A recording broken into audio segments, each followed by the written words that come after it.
And people have absolutely no awareness of the actual statistics around violence and police violence in our society. And they're completely confused. They just have no idea how many people get killed each year by cops and under what circumstances. Right, because they're seeing every video, every single incident they're seeing. There's usually, if there is video of it, that video will go viral. But that's not true.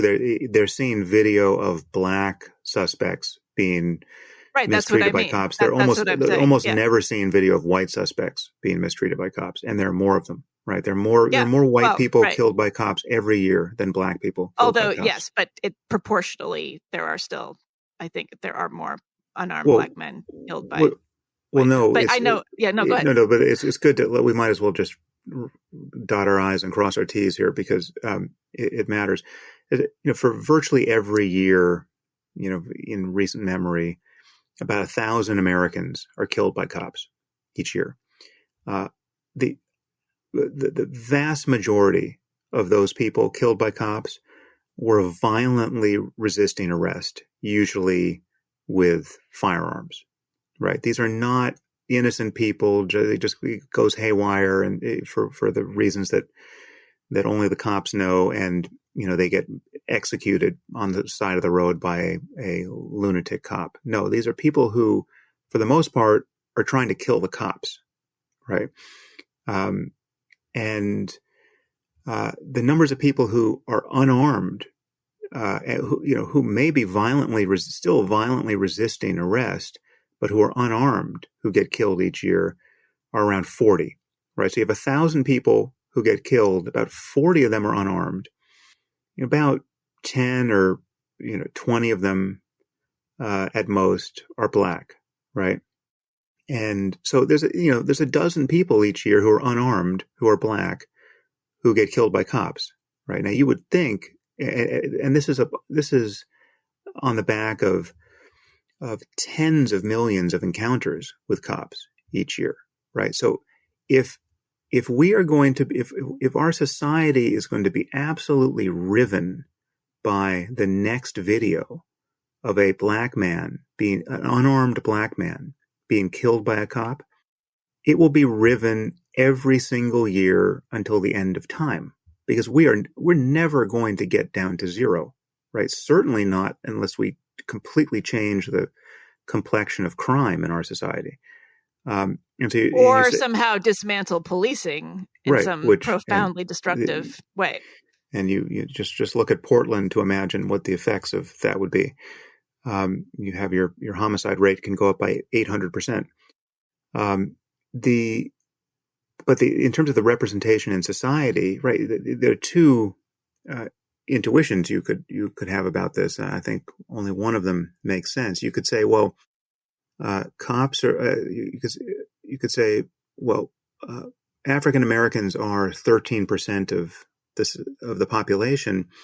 So anything more than 13% of arrests and 13% of negligent homicides or justified homicides on the part of the cops, anything more than that has to be a sign of racism, or inappropriate profiling of black suspects.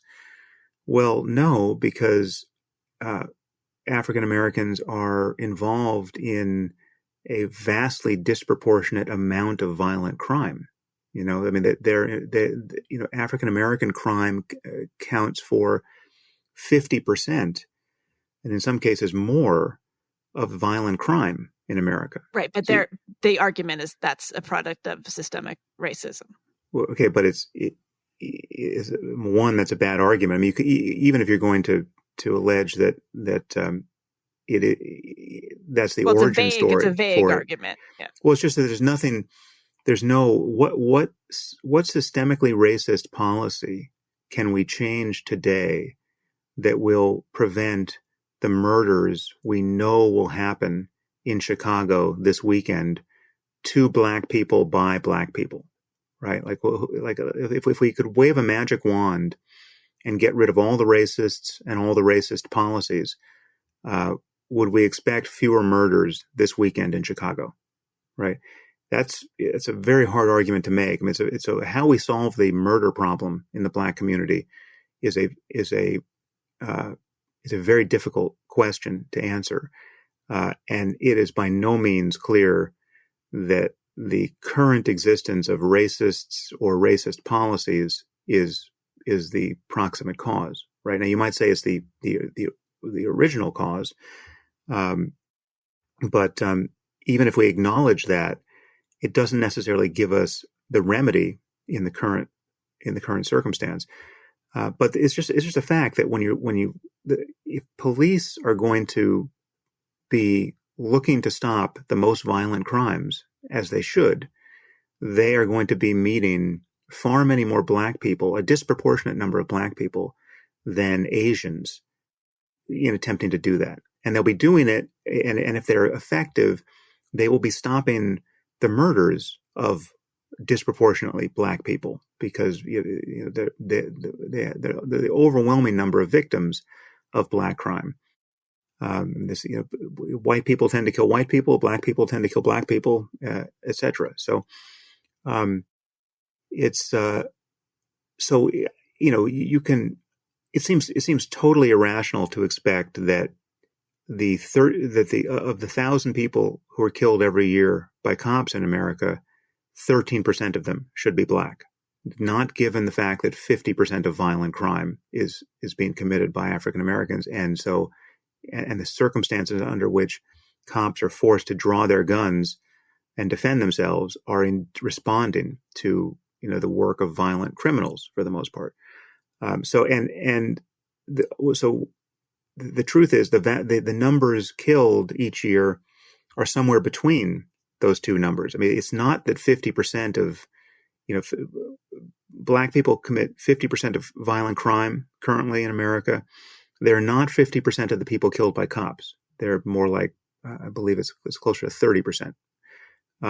So it's anyway. I mean, it's a hard conversation to have, but it's an impossible conversation to have if you're going to allege that one white guy like me can't say anything, right?